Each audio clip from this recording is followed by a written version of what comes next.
Hi வணக்கம். நான் doctor Jhansi Shijo. இப்போ நிறைய பேருக்கு வரக்கூடிய இருமல், சளியாக இருக்கட்டும், ஜலதோஷமாக இருக்கட்டும், தொண்டை வலியாக இருக்கட்டும், எனக்கு இருமல் விடவே மாட்டேங்குது.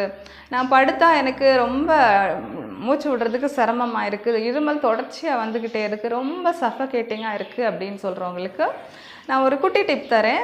நம்ம வீட்டில் நம்ம கிச்சனில் இருக்கக்கூடிய ஸ்பைசஸ் வச்சுட்டு இதை நம்ம கரெக்ட் பண்ணலாம். 2 கப் தண்ணி எடுத்துக்கோங்க. ஒரு 8 அல்லது 10 நல்ல மிளகு எடுத்துக்கோங்க. 1 இன்ச் அளவுக்கு இஞ்சி எடுத்துக்கோங்க. 3 அல்லது 4 கிராம்பு, ஏலக்காய், ஒரு நம்ம வீட்டில் பச்சை ஏலக்காய் இருக்கு இல்லையா, அது ஒரு 3.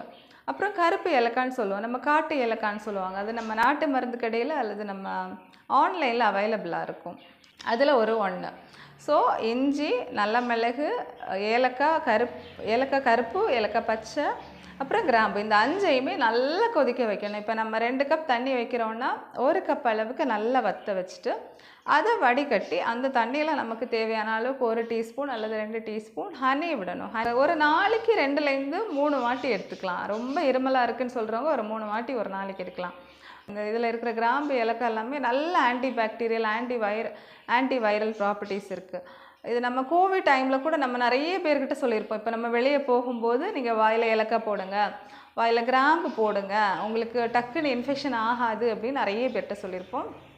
ஸோ இதெல்லாம் இன்ஸ்டண்ட்டாக ரிசல்ட் தர ஒரு காஃப் ஹோம் ரெமெடி. இதை ட்ரை பண்ணிவிட்டு எனக்கு நீங்கள் கமெண்ட் பண்ணுங்கள். தேங்க்யூ.